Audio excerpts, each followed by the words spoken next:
Terima kasih telah kembali di channel Mendongeng 31 ini. Semoga teman-teman semua dalam keadaan sehat-sehat saja ya, dan jangan lupa bahagia.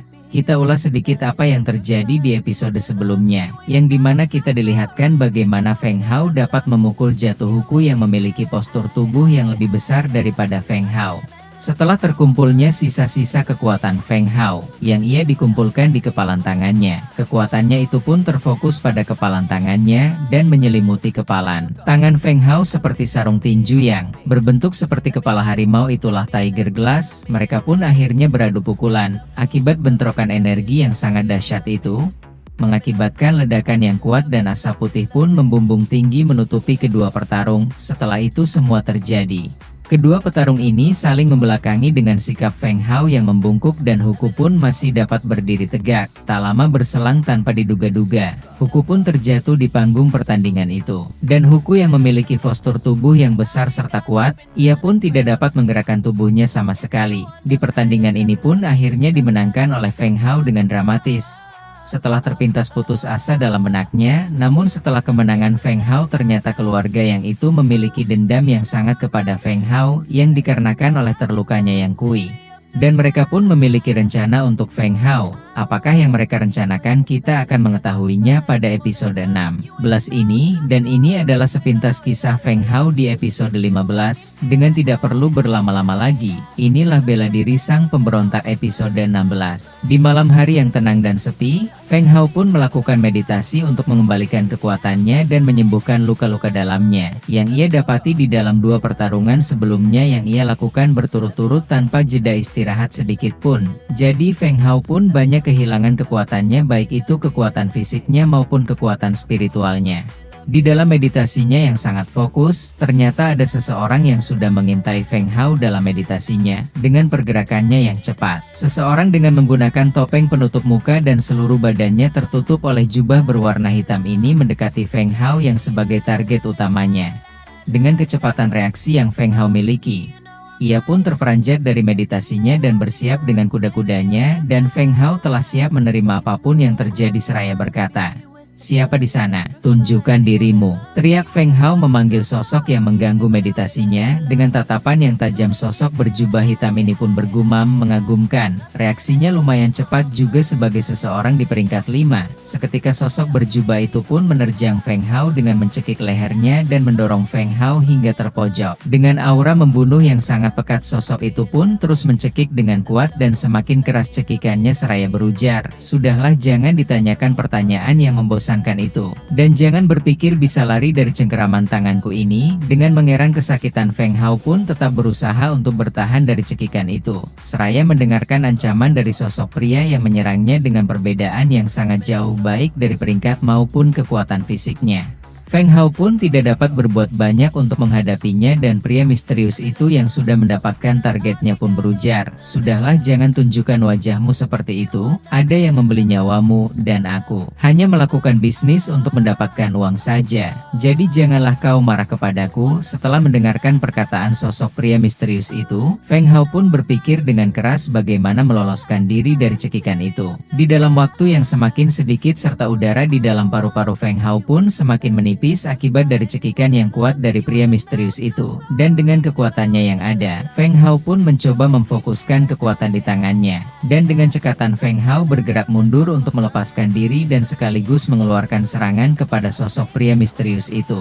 Dan seketika sosok itu pun tercengang dengan apa yang dilakukan Feng Hao, karena menghindari serangan yang mendadak dari Feng Hao. Sosok pria misterius itu pun ikut menghindarinya, dan seketika itu juga cekikan itu pun terlepas dari leher Feng Hao. Dengan sekejap Feng Hao pun menghilang dari pandangan sosok pria misterius itu, seraya sosok itu berkata, "Dia dapat lolos dari cengkeramanku, dan ia dapat menghilang dari pandanganku. Bocah tengik, kau lumayan hebat." Juga dalam keadaan terdesak itu, ia mampu dengan sangat baik menyerang balikku. Dengan keadaan seperti ini, aku semakin senang dan semakin tidak akan kubiarkan kau hidup, ujar pria misterius itu dengan terus mencari keberadaan Feng Hao, karena ia harus segera menyelesaikan tugasnya agar dapat mengambil imbalannya dengan segera. Dalam pencariannya di antara pepohonan-pepohonan hutan yang sangat rapat dan di malam yang sangat gelap gulita, sang pria misterius pun berujar, "Ayo tunjukkanlah dirimu."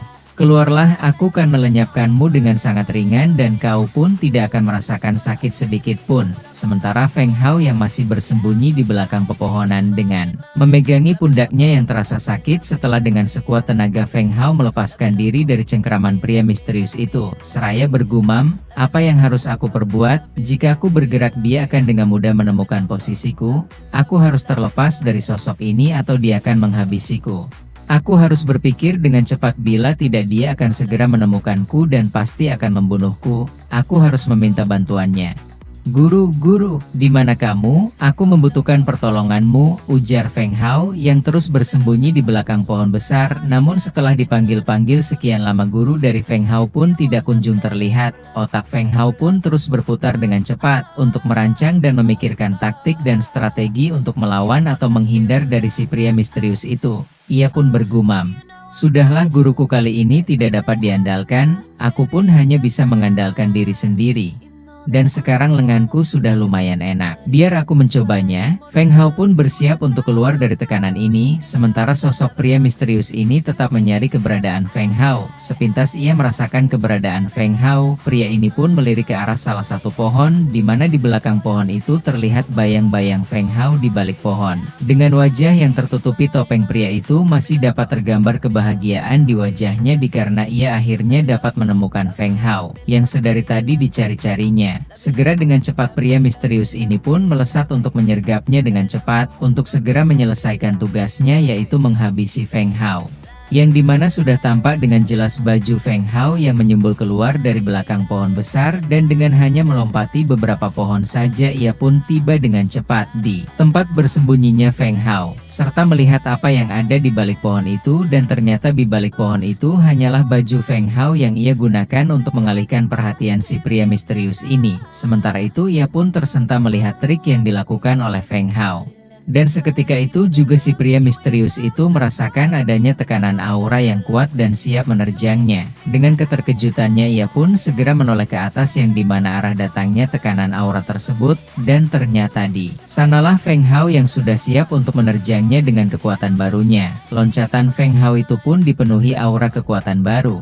Aku sudah menembus batasan kekuatanku, untuk menggunakannya pada serangan ini adalah pembuktian kekuatan baru dan ini harus berhasil mengenainya, gumam Feng Hao dalam serangannya. Demikianlah teman-teman petualangan Feng Hao pada episode 16 ini, yang dimana Feng Hao diserang oleh pria yang sangat misterius. Walaupun kita semua tahu bahwa pria misterius ini adalah orang yang dibayar oleh keluarga yang untuk segera mengakhiri hidup Feng Hao, karena dendamnya yang sangat dalam terhadap Feng Hao.